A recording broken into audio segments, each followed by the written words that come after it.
The bar on Station Tralka 9 wasn't the kind of place where diplomatic incidents happened, not because its patrons were civilized, but because most of them weren't important enough to cause one.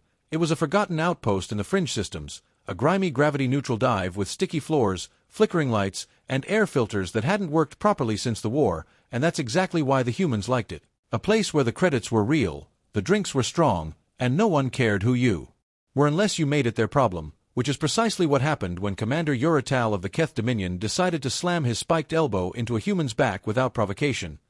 Maybe he thought it would be funny, maybe he wanted to see if the stories were true, or maybe he just had too much Throny mead, but whatever his reason, what followed was not a fight. It was a moment that shattered centuries of alien assumptions about humans and left scars in the minds of everyone who witnessed it, because up until that night, the galaxy thought they understood humanity, resilient, chaotic, emotional, but ultimately just another soft-flesh species that bled when cut and cracked under pressure like everyone else. And yet what happened in that bar, beneath the neon lights and the hum of broken speakers, would echo across empires and rewrite the risk profiles in every military archive across the stars.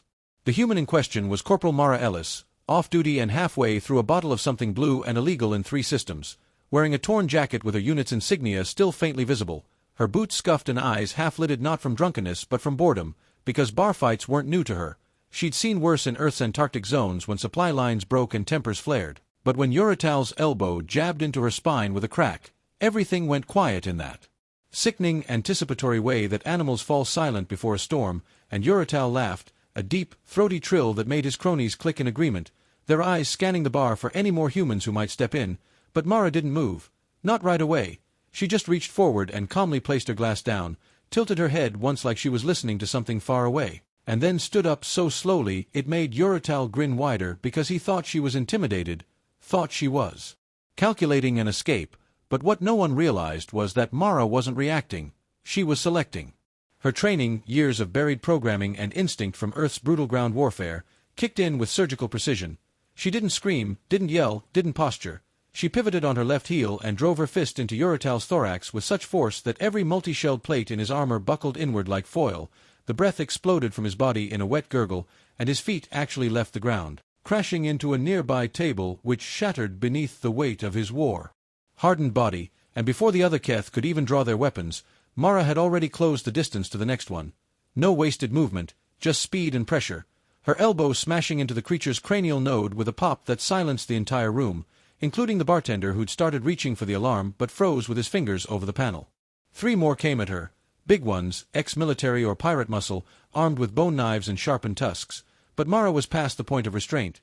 She ducked under the first swipe, grabbed the attacker's wrist, twisted until tendons snapped and the creature screamed, then used its body as a shield against the others, throwing it headfirst into one of its allies and kicking the third hard enough in the knee to break it backward. There was a crunch, a howl, a spray of dark green blood, and then Mara was alone again, standing in the center of the carnage, breathing hard but steady, her knuckles bleeding from cuts she didn't seem to notice, and as the stunned silence returned, a dozen eyes watched her, not with fear, but with the realization that they were wrong.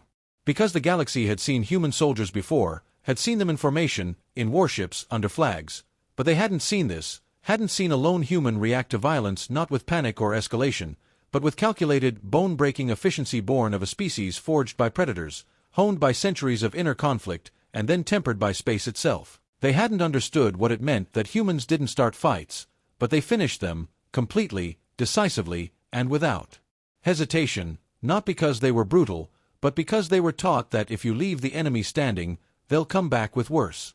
The station security team finally arrived, 6 armed drones and 2 Varnak officers, but they didn't enter the bar.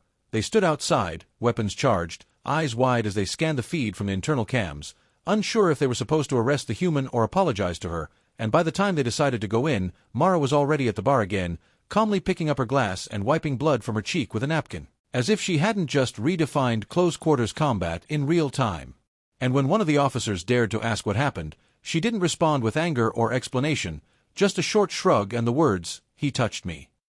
That recording spread like wildfire, not through news feeds or social media, but through encrypted military channels, covert operatives, threat assessment briefings.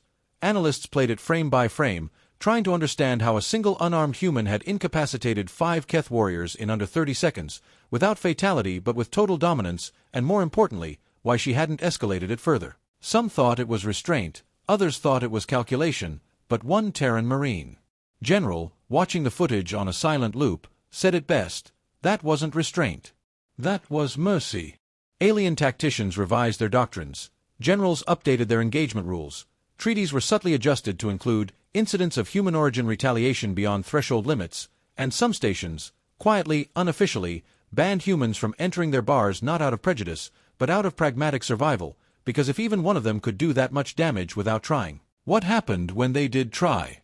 The Keth Dominion issued no formal protest. They knew better, but Uratal was demoted, reassigned to a mining outpost on a moon with no atmosphere, and the rumor among his species was that he never fully recovered, not just physically but mentally. Something about the way the human looked at him as he fell, not with rage but with something worse. Disappointment, like she expected more, like he wasn't worth her time. And for a warrior like him, that was a wound deeper than any bruise. Back on Earth, Mara filed no report. She didn't mention it to her unit, didn't write about it in her logs, because to her, it wasn't a story worth telling. It was just another night in a galaxy that hadn't yet learned what it meant to provoke a human on their own time, in their own space, without consequences, and maybe they never would. Maybe they'd keep poking the sleeping wolf, mistaking the silence for weakness. But every now and then, someone in the dark corners of the universe would whisper about Tralka 9, about the bar fight that turned warriors into ghosts and myths into warnings.